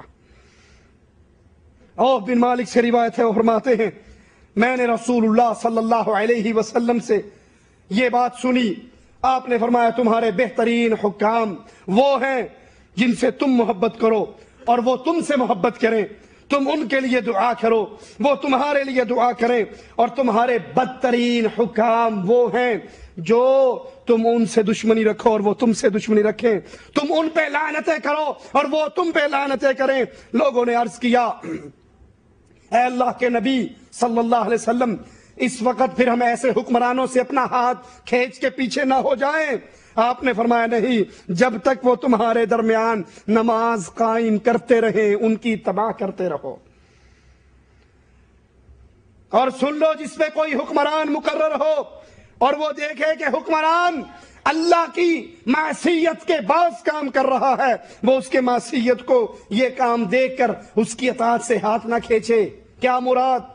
جب تک حکمران موحد رہے، مشرک نہ ہو، جب تک حکمران کفر بواہ نہ کر لے، شرک اکبر نہ کرے اور نماز کے نظام کو قائم اور دائم رکھے، اس وقت تک اس حکمران کے گناہوں کو دیکھ کر بھی اللہ کے نبی کہتے ہیں اپنا ہاتھ نہیں کھینچنا. اور اس کے بارے میں کیا خیال ہے جو کہتا ہے کہ میں نمازی نہیں ہوں لیکن نمازیوں سے اچھا ہوں، جو کہے کہ یہ ہاتھ کاٹنا، یہ زانی کو سزا دینا، سنسار کرنا، رجم کرنا یہ وحشیانہ سزائیں ہیں. مسلمان حکمران جب تک اللہ کی توحید پہ قائم رہے، شرک کو صاف کرتا رہے، دھرتی کو توحید کے لیے پاک رکھے اور نماز کا نظام قائم رکھے، اس وقت تک اس سے ہاتھ نہیں کھینچنا. اور جب شرک عام ہو اور وہ شرک کا دائی ہو، وہ شرک کی دعوت دینے والا ہو، وہ قبروں پہ قبے بنانے والا ہو، وہ قبروں پہ سجدے کرنے والا، چادریں چڑھانے والا ہو، پھر مشرک کی تباہ کی اجازت قرآن و حدیث میں ہمیں نہیں ملتی. حضرت جریر بن عبداللہ سے روایت ہے ایک آدمی نے صدقہ کیا، لوگوں کے سامنے صدقہ دیا، اس کو دیکھ کر سارے لوگ اٹھے، انہوں نے بھی صدقہ دیا. تو رسول اللہ صلی اللہ علیہ وسلم نے فرمایا جس نے اسلام میں کوئی اچھا طریقہ ایجاد کیا تو اس کو اس کا اجر ملے گا اور لوگوں کا اجر بھی اس کو ملے گا، اور جس نے اسلام کے اندر کوئی برا طریقہ رائج کیا، کوئی غلط بات عام کی، اس کا گناہ بھی اس کو ملے گا. اور قیامت تک جو لوگ اس کو دیکھ کر اس گناہ میں ملوث ہوتے رہے وہ سارا گناہ اسی کے سر پہ آئے گا. عید میلاد النبی کا یہ جشن نہ ابو بکر، عمر، عثمان، علی، حسن اور معاویہ، صحابہ اور تابعین کے دور میں تھا. 600 سال تک امت اسلامیہ کے ادوار اس بدعت سے خالی تھے. 7ویں صدی ہجری میں ملک مظفر نے، ملک اربل کے بادشاہ نے اس بدعت کا آغاز کیا. اب جب تک یہ ہوتی رہے گی اس کا گناہ بھی اور سارے جہان کا گناہ اسی کے سر پہ پڑتا رہے گا. حضرت ایوب نے فرمایا ہمارے درمیان ایک آدمی تھا جو غلط رائے رکھتا تھا، جو بدعت کے عقیدے پر تھا. پھر وہ اس رائے کو ترک کر دیتا ہے تو میں جا کر محمد بن سیرین کو بتاتا ہوں کہ فلاں جو آدمی تھا اس کی فلاں غلط رائے تھی، اب وہ توبہ تائب ہو گیا، چھوڑ دیا۔ انہوں نے کہا بھی دیکھو تو صحیح وہ کیا رخ اختیار کرتا ہے۔ یہ لوگ جو دین اسلام میں بدعت کے راستے کو جاری کرتے ہیں، ان کے بارے میں حدیث کا لفظ ہے، وہ حدیث میں کیا الفاظ ہیں کہ وہ اسلام سے نکل جائیں گے، پھر اس کی طرف واپس لوٹ کر نہیں آئیں گے۔ حضرت انس سے روایت ہے، فرماتے ہیں رسول اللہ صلی اللہ علیہ وسلم نے فرمایا اللہ تعالی ہر بدعتی کی توبہ کو قبولیت سے روک دیتا ہے۔ اس کو کیسے سمجھیں؟ توبہ سے تو ہر گناہ معاف ہو جاتا ہے۔ زانی جب زنا کرتا ہے اسے پتا ہے میں زنا کر رہا ہوں، وہ شرمندہ ہے نا اپنے کام پہ، کسی وقت بھی توبہ کر لے گا اللہ معاف کر دے گا۔ چور چوری کر رہا ہے اسے پتا ہے میں چوری کر رہا ہوں، کبھی بھی توبہ کرے گا معاف ہو جائے گا۔ لیکن جو قبر پہ چادر چڑھا رہا ہے اس کے دل میں ہے میں گناہ کر رہا ہوں، اس کے دل میں ہے میں خطا کر رہا ہوں۔ جو اپنے پیر سے کی دربار سے کڑے لا کے اپنے ہاتھ میں ڈالتا ہے، معصوم بچے کے پاؤں کے اندر کڑے ڈالتا ہے، اپنے گلے میں تعویذ ڈالتا ہے، گھر کے اندر یا علی یا حسن یا حسین کی سینری لگاتا ہے، غازی علمدار عباس کا پنجہ اپنے گھر کے اوپر ٹانگتا ہے، یہ زانی کی طرح شرمسار ہے؟ یہ تو دین سمجھ کے کر رہا ہے۔ جو گٹھلیوں کو سامنے رکھے آیت کریمہ کا ورد کرتا ہے مرنے والے کی روح کو اصال ثواب کرنے کے لیے، جو مولویوں کو بلا کر درویشوں کو بلا کر اپنے گھر کے اندر قرآن خوانی کروا کے اس کا ثواب مردے کی روح کو بلٹی کرنا چاہتا ہے، کیا یہ زانی کی طرح شرمسار ہے؟ اسے گناہ کا احساس ہے؟ نہیں، یہ اس بدعت کو ثواب سمجھ کے کر رہا ہے، یہ اس بدعت کو ثواب سمجھتا ہے۔ اور اگر کوئی اس کو سمجھائے تو اس کو دین دشمن کہتا ہے، پیر دشمن کہتا ہے، امام دشمن کہتا ہے، ولی اللہ کا دشمن مانتا ہے۔ تو ایسا بندہ پھر توبہ کے راستے پہ اس کی توبہ کی توفیق اللہ نے چھین لی، کیونکہ وہ جو گناہ کر رہا ہے اس کو گناہ سمجھ کے نہیں بلکہ دین اور ایمان سمجھ کے کرتا ہے۔ امام احمد بن حنبل سے جب اس حدیث کا مطلب پوچھا گیا کہ یہ لوگ اسلام سے نکل جاتے ہیں تو اس سے مراد کیا ہے، فرمایا ایسے شخص کو توبہ کی توفیق ہی نہیں ہوتی جو بدعت کی دعوت دے، جو بدعت کا۔ اسی طرح آپ دیکھ لو کتنے عوام الناس میں سے لوگ ہوں گے جو قرآن و حدیث کے دلائل سن کے ان بدعات سے باز آ جائیں۔ بہت شاد و نادر ہی دیکھو گے کوئی بدعت کی دعوت دینے والا مولوی باز آ جائے۔ کبھی دیکھا کوئی مولوی باز آیا ہو؟ کیوں؟ اس کے پیٹ کا سارا دھندا چل رہا ہے نا۔ اللہ کے نبی فرماتے ہیں کسی کے گھر میں میت ہو جائے تو تم کھانا پکا کے اس کے گھر بھیجو۔ حدیث میں آتا ہے یا نہیں آتا؟ آتا ہے۔ اچھا، کیوں؟ وہ غمگین ہیں، انہیں تو فکر ہی نہیں، اتنا غم اور دکھ ہے کہ روٹی پکانے کے چکر میں نہیں۔ اور مولوی صاحب آتے ہی بڑے بیٹے کان میں کہتے ہیں ابا جی مر گئے نے، ہن بغیر ٹکٹو جنت بھیجنا ہے نا تے دیگ چڑھا دے چھتی نال۔ ایک بیٹا جاتا ہے باپ کی قبر کھدوانے کے لیے، دوسرا جاتا ہے بیل ڈھونڈنے کے لیے، ذبح کر کے دے کے چل رہی، پہلے دن کا ختم، تیسرے کا ختم، 7ویں کا ختم، 9ویں کا ختم، 10ویں کا ختم، 40ویں کا ختم۔ ٹھیک ہے، 40 دن تک مولوی صاحب کو بہترین گوشت روٹی ملتی ہے، اللہ کرے گا ان میں کوئی اور مر جائے گا، دھندا چلتا رہے گا۔ یہ سچا واقعہ ہے پنجاب کے علاقے کا۔ ایک گاؤں میں ایک ملک سردار صاحب مرے اور کچھ عرصے کے بعد اسی گاؤں کے اندر ایک غریب آدمی مرا۔ اب جو سردار مرا تو 40 دن تک اس کے گھر سے مولوی کے گھر گوشت روٹی نان روغنی حلوہ شریف یہ جاتے رہے۔ اور جب کچھ دنوں بعد ایک غریب دھوبی بیچارہ مرا تو اس کے گھر سے دال مسور، دال ماش، یہ بھی بڑی مشکل سے غریب کے گھر میں پکتی ہے۔ وہ مولوی کا بیٹا کہنے لگے اللہ کرے اگو جدوں کوئی مرے ملکہ دا مرے، ان غریباں دا تے مرے ہی نہ، ان غریبوں کا کوئی نہ مرے، ان بیماریوں کے مرنے سے ہمیں کچھ ملتا ہی نہیں۔ اور جب کسی بڑے آدمی کا مرتا ہے تو پھر امام احمد کہتے ہیں کہ بدعتی کو توبہ کی توفیق ہی میسر نہیں ہوتی اور اس سے ہاتھ اٹھا لیا جاتا ہے۔ اللہ عز و جل سے دعا ہے اللہ ہماری خطاؤں کو معاف فرمائے، اللہ ہماری سیاہکاریوں کو معاف فرمائے، اللہ ہمیں زندہ رکھے، اسلام پہ رکھے، موت دے تو توحید پہ دے، اس حال میں دے کہ اللہ ہم سے راضی ہو، ہم اپنے اللہ سے راضی ہوں۔ کیا وضو کر کے جرابیں پہن لی جائیں اور نماز پڑھے بغیر ان کو اتار دیا جائے تو کیا وضو باقی رہے گا؟ آپ نے وضو کیا، آپ نے جرابیں پہن لی، اب کوئی دوسری نماز کا ٹائم آیا، آپ کا وضو ٹوٹ گیا، آپ اس پہ مسح کر سکتے ہو، لیکن آپ نے وضو کر کے پاؤں دھو کے جرابیں پہنی اور پھر اتار دی، لیکن جب آپ نے اتاری آپ حالت وضو میں تھے تو وضو ہے، اور اگر آپ کا وضو ٹوٹ چکا ہے تو وضو، اس میں تو کوئی اختلاف نہیں۔ وہ تو یہ بات ہے کہ جب انسان وضو کرے اور حالت وضو میں جرابیں پہن لے، اب اس کا وضو ٹوٹ گیا، اگلی نماز کے لیے وضو کرنا چاہتا ہے تو جرابیں اتار کے پاؤں دھوئے یا جرابوں پر مسح کرے؟ تو حدیث میں لفظ ہے جرابوں کے، آپ اس پہ مسح کر سکتے ہیں۔ فرض نماز میں درود شریف کے بعد دعا پڑھنی چاہیے یا نہیں؟ جی، فرض نماز میں تشہد میں درود شریف کے بعد دعا پڑھنی چاہیے۔ نفل اور سنت نماز میں درود شریف پڑھ کر سلام پھیرنا چاہیے؟ نہیں، درود شریف کے بعد جو مزید دعائیں حدیث میں آتی ہیں وہ بھی پڑھنی چاہیے۔ وتر کی نماز ایک رکعت پڑھنی چاہیے کہ نہیں؟ اگر پڑھنی ہے تو کیا طریقہ ہے، کس طرح پڑھنی ہے؟ وتر ایک رکعت پڑھنا بھی جائز ہے، 3 پڑھنا بھی جائز ہے، 5 پڑھنا بھی جائز ہے۔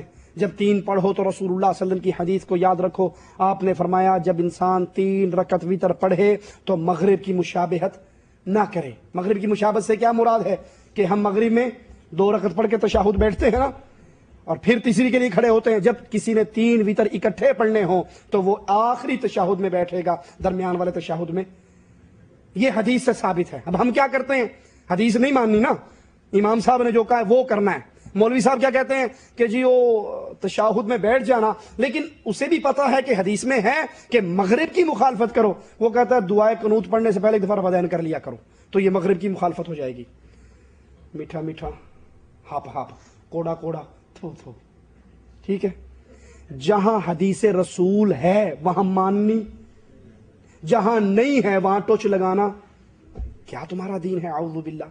صحیح بخاری میں ہے، عبداللہ ابن عمر کی روایت ہے، اللہ کے رسول صلی اللہ علیہ وسلم جب نماز کا آغاز کرتے دونوں ہاتھوں کو کندھوں کے برابر اٹھاتے، دائیں ہاتھ کو بائیں ذراع پر رکھتے، جب رکوع میں جاتے اللہ اکبر کہتے، دونوں ہاتھوں کو اٹھاتے رفع الیدین کرتے، جب رکوع سے سر اٹھاتے اپنے دونوں ہاتھوں کو کندھوں کے برابر اٹھاتے رفع الیدین کرتے، جب 2 رکعتیں پڑھ کے کھڑے ہوتے تب رفع الیدین کرتے۔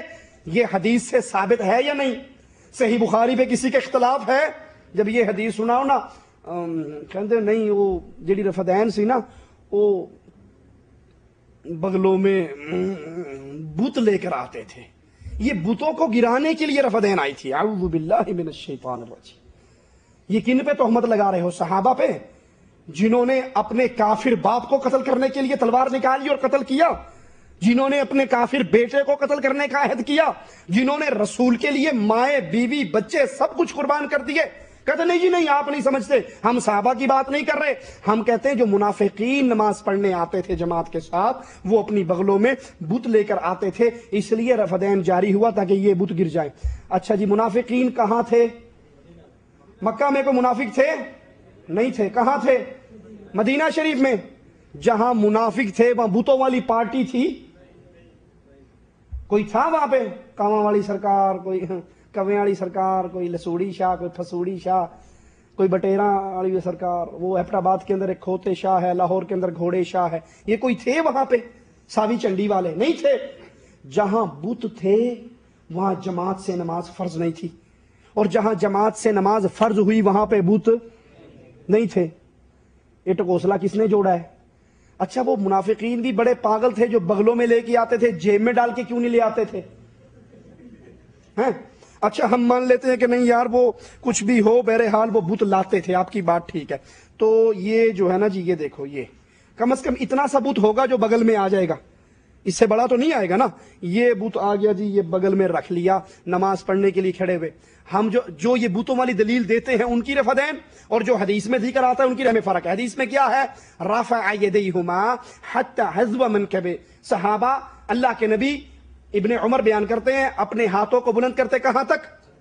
کندھوں کے برابر۔ یہ حدیث سے ثابت ہے، یا کان کی لو کے سامنے ہے، یہ حدیث سے ثابت ہے۔ اور جو بتوں والی پارٹی، جو رفع الیدین نہ کرنے والی پارٹی ہے، وہ رفع الیدین کہاں تک کرتی ہے؟ کرتی نہیں کرتی؟ میں غلط کہوں مجھے پکڑ لینا، اور اگر میں صحیح کروں ٹھیک ہے نا؟ اللہ اکبر۔ تو یہ تو گر گیا پہلی رفع الیدین پہ، یہ کیوں کرتے ہو؟ اس کو بھی چھوڑ دو، یہ مولویوں کا ڈھکوسلا ہے۔ اب ویتر پڑھتے ہوئے جو طریقہ رسول اللہ صلی اللہ علیہ وسلم کا ہے اس کو ماننا نہیں کہ دوسرے تشہد میں نہیں بیٹھنا۔ حدیث پہ عمل کرنے کے لیے اپنے پاس سے ایک رفع الیدین شروع بنا دی، جہاں رسول اللہ نے رفع الیدین دی وہاں کا جی یہ گھوڑوں کی دمیں ہلانا ہے نہیں کرتے، یہ مکھیاں اڑانا ہے ہم نہیں کرتے، یہ بتوں کے لیے ہوئی تھی۔ اور جہاں نبی نے نہیں دی کولو ویلڈ کر دی تھی۔ جب ایک رکعت وتر کی نماز پڑھنی ہو اس وقت کیا طریقہ ہے؟ ایک رکعت کے لیے آئیں، ٹھیک ہے، اللہ اکبر کہہ کے اپنی نماز شروع کریں جس طرح ایک رکعت پڑھی جاتی ہے، دوسرے سجدے کے بعد اٹھ کے تشہد میں بیٹھے، تشہد پڑھیں، درود شریف پڑھیں، دعائیں پڑھیں اور سلام پھیر دیں۔ یہاں سوال کرنے والے کا سوال شاید یہ ہوتا ہے کہ وہ 3 رکعت کی تو وطر، 3 رکعت کی تو نیت ہمیں پتہ ہے، 1 رکعت کی نیت کیا ہوگی؟ تو بھائی نیت کہاں ہوتی ہے؟ دل میں، زبان سے بولنا نیت نہیں، اقرار ہے جو سنت سے ثابت نہیں ہے۔ اس کی ایک موٹی سی دلیل دے کے بات آگے چلاتا ہوں کہ پٹھان پشتو میں نیت کرتا ہے، کیرلا والا کیرلا زبان میں کرتا ہے، انڈیا والا ہندی میں کرتا ہے، پاکستان والا اردو پنجابی میں کرتا ہے، کوئی سرائکی میں کرتا ہے، اور سب کے رسول کی زبان کے تھے عربی تھے۔ پنجابی میں نماز ساری پڑھیں تو ہو جائے گی، پشتو میں نماز پڑھیں ہو جائے گی؟ نہیں ہوگی۔ کیوں؟ کیونکہ رسول نے اس زبان میں پڑھی، جس زبان میں رسول صلی اللہ علیہ وسلم نے پڑھی ہم پر فرض ہے اسی زبان میں پڑھیں۔ تو اگر یہ نیت کے الفاظ کہنا سنت سے ثابت ہوتے، نبی پاک کی زبان میں کہتے عربی میں، تو جس طرح پوری نماز عربی میں پڑھنا فرض ہے، اسی طرح نیت بھی عربی زبان میں کرنا، یہ الفاظ کہنا فرض ہوتے۔ ہر زبان والا الگ الگ کر رہا ہے، سمجھنے کے لیے کافی ہے، یہ بعد میں ٹچ لگا ہے، پہلے سے ساتھ نہیں تھا۔ جمعے کی نماز میں کتنی رکعت نماز پڑھنی چاہیے؟ جمعے کی نماز میں جب آپ جاؤ، ابھی امام ممبر پہ آ کے نہ بیٹھا ہو، آپ 2 رکعت پڑھنا چاہو 2 پڑھ لو، 2 پڑھنا تو ضروری ہے، اس کے پڑھے بغیر نہیں بیٹھنا۔ اللہ کے نبی نے فرمایا کوئی تم میں سے مسجد میں نہ بیٹھے جب تک 2 رکعتیں نہ پڑھ لے۔ اس کے علاوہ آپ کے پاس ٹائم ہے، آپ نفل پڑھنا چاہو پڑھ لو، اور اگر امام صاحب آ کر بیٹھ گئے ہیں تب بھی 2 رکعت پڑھے بغیر، تحیۃ المسجد پڑھے بغیر نہیں بیٹھنا۔ نماز جمعے کی کتنی ہے؟ 2 رکعتیں امام کے ساتھ پڑھ لی۔ اب اس کے بعد اگر آپ نے سنتیں جو پڑھنی ہیں مسجد میں پڑھو گے تو 4 رکعت، اور اگر گھر میں جا کے پڑھو گے 2 رکعت۔ اگر جو بندہ گھر میں سنتے پڑھتا ہے 2 امام کے ساتھ پڑھی، 2 گھر میں پڑھی، 2 تحیۃ المسجد پڑھ لی ہے، یا وہیں پڑھ لیے تو 4 پڑھ لی۔ ہمارے ہاں کیا ہوتا ہے جمعہ بھی پڑھا جاتا ہے اور ساتھ پوری ظہر کی نماز بھی احتیاطاً پڑھی جاتی ہے۔ پڑھتے ہی نہیں پڑھتے، بالکل 5ویں کلاس کے بچے کی طرح۔ ریاضی کا پیپر آیا نا، استاد نے 10 سوال لکھ دیے اور کہا اس میں سے 5 حل کرنے ہیں، تو ہم جب چھوٹے ہوتے تھے نا ہمیں 10 آتے تھے، 10 کے 10 کر دیتے تھے۔ کیوں؟ اس لیے کہ یار کوئی بھی غلط ہو گیا تو دوسرا ٹھیک ہو جائے گا، نمبر پورے ملیں گے۔ تو یہ ان بے وقوفوں کا وہی حال ہے، بھی جمعے کی بھی پڑھ لیتے ہیں، ساتھ زور کی احتیاطاً پڑھ لیتے ہیں، بھی اے ہوگی تے اے نہ ہوئی تے اے تے وٹتے پئی نا، کوئی نہ کوئی تو قبول کرے گا نا اللہ۔ دونوں پڑھ رہا ہوں میں، ایڈا اوکھا ہو رہا ہے، ہجے بھی رب نے نہیں مننی۔ جس وقت پہ جو نماز اللہ نے فرض کی ہے وہی پڑھنی ہے، اپنے پاس سے اس میں اضافہ نہیں کرنا۔ قرآن پاک پڑھ کر کس طرح مردوں کو بخشا جاتا ہے؟ جب انسان قرآن پاک پڑھتا ہے اس کا ثواب اس کو ملتا ہے، اور جس نے اس کی تربیت کی، جس نے اس کو قرآن پڑھایا، جس نے اس کو تعلیم دی، وہ سارا ثواب بھی اس کو ملتا ہے۔ اگر ماں باپ نے اس کی نیک تربیت کی، ماں باپ کو ملے گا، قاری صاحب نے پڑھایا، قاری صاحب کو ملے گا۔ یہ کوئی سسٹم نہیں ہے کہ میں قرآن پڑھوں اور پھر اس کے بعد مولوی صاحب بیٹھے ہوئے ہوں، ایک کار والا آ کے رکے اور مولوی صاحب کے ہاتھ میں 500 روپے دے کے کہ جی میرا ابا مار گیا تو 5 قرآن چاہیے دینے۔ وہ درویشوں سے پھیرا مارتا ہے، 2 سپارے اس سے لیے، 2 پارے اس سے لیے، 10 اس سے لیے، اور ساروں کو اکٹھے کر کے 5 قرآن اس کو دے دیے، پڑھا میں نے، مل اس کو گیا۔ لا تزر وازرۃ وزر اخری لیس للانسان الا ما سعى۔ نبی نے فرمایا مرنے والا جب مر جاتا ہے سارے عمل اس کے ختم ہو جاتے ہیں سوائے 3 عملوں کے۔ کون سا ہے؟ صدقہ جاریہ، علم جو پڑھا کر گیا، ولد صالح، نیک اولاد۔ نیک اولاد کیا کرے؟ درویشوں کو بلا لے دارالعلوم سے۔ نیک اولاد کیا کرے؟ گٹھلیوں پہ آیت کریمہ پڑھے۔ نیک اولاد کیا کرے؟ باپ کے مرتے دیگے چڑھا دے، 3واں 7واں 9واں 10واں 40واں کرا کے مولوی کا پیٹ بھر دے۔ نبی نے نیک اولاد کا کام بھی بتایا، ولد صالح یدعو لہ، نیک بیٹا اپنے ماں باپ کے لیے دعائیں کرتا رہے۔ غسل کرتے وقت وضو کے ساتھ ننگے بدن غسل کرنے سے نماز ہوگی؟ ہاں جی، آپ نے غسل کیا اور اسی جگہ پر آپ نے وضو کر لیا، آپ کا جسم ننگا تھا تو کوئی حرج نہیں، نماز ہو جائے گی۔ بالغ ہونے کے بعد 10 سال نماز نہیں پڑھی اور اب پڑھنا چاہتا ہوں تو کیا کروں؟ کیا قضائے عمری پڑھ سکتا ہوں؟ جو انسان بالغ ہو جائے، کلمہ پڑھتا ہے، بالغ ہو چکا ہے، عاقل ہے، اب وہ نماز نہیں پڑھتا تو وہ مسلمان، بھلے اس نے اپنا نام مسلمانوں والا رکھا، وہ مسلمان نہیں ہے۔ جس دن آپ نماز شروع کرو گے توبہ کرو سابقہ گناہوں پر، اللہ آپ کی سابقہ گناہوں کو معاف کر دے گا، توبہ سے سارا گناہ معاف ہو جاتے ہیں، اور اس دن سے اپنی نماز کا آغاز کرو۔ قضائے عمری made in India, made in Pakistan مسئلہ ہے، اس کا قرآن و حدیث میں کوئی ثبوت نہیں۔ لنگی اور لنگی ڈال کر نماز پڑھ سکتا ہوں. آپ نے لنگی پہنی ہوئی ہے، وہ آپ کے گھٹنوں سے نیچے تک ہے، جو مرد کا سطر ہے اس کو ڈھانپتی ہے، اور اوپر بھی کوئی ایسا کپڑا ہے جو آپ کے کندھوں کو ڈھانپ رہا ہے، تو آپ اس میں نماز پڑھ لو، کوئی حرج نہیں. دعا مانگتے وقت رسول اللہ صلی اللہ علیہ وسلم کے وسیلے سے دعا مانگی جا سکتی ہے؟ نہیں. یہ تعلیم نہ ہمیں قرآن نے دی، نہ حدیث نے دی، نہ صحابہ کرام نے دی. ہمیں تعلیم دی جب مانگو اللہ کے پیارے ناموں کا واسطہ دے کے اللہ سے مانگو. کسی نیک زندہ بزرگ سے دعا کروائی جا سکتی ہے، اپنے نیکیوں کا واسطہ دیا جا سکتا ہے. ٹھیک ہے، یہ مردوں کا واسطہ یا شخصیات کا واسطہ قرآن حدیث کی تعلیم کے خلاف ہے. یہ تعلیم ہمیں رسول اللہ نے نہیں دی. ٹائم بہت ہو گیا، میں زیادہ تفصیل میں نہیں جاتا. صحیح بخاری کی صرف ایک حدیث بتاتا ہوں. حضرت عمر رضی اللہ عنہ وارضاہ کے دور میں قحط جب ہوا تو حضرت عمر نے حضرت رسول صلی اللہ علیہ وسلم کے چچا کو لا کر اللہ سے دعا کی کہ اللہ جب تک نبی زندہ رہا وہ دعا کرتا رہا، آج وہ فوت ہو گئے تو ان کے چچا آ کر دعا کر رہے ہیں، تو اللہ عز و جل ہمارے گناہوں کو معاف فرما، ہم پہ بارش برسا. اقول قولی ھذا واستغفر اللہ لی ولکم ولسائر المسلمین.